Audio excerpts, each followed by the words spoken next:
Halo. Shikamoo baba. Salama mwanangu. Kwanza nipende kukushukuru.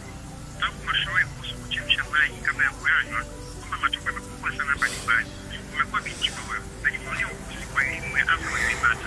Baba, mkizingatia njia za kitabibu, mtakuwa salama.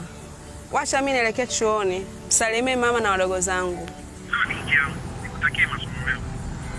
Aya, sawa. Wazazi wangu wanajivunia mimi.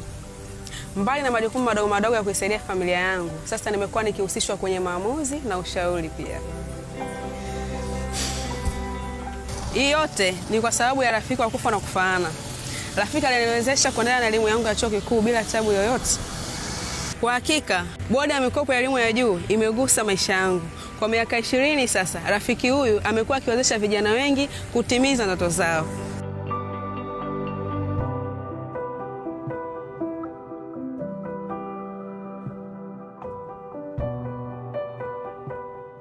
Asikwambie mtu, bumu la 20 ni noma.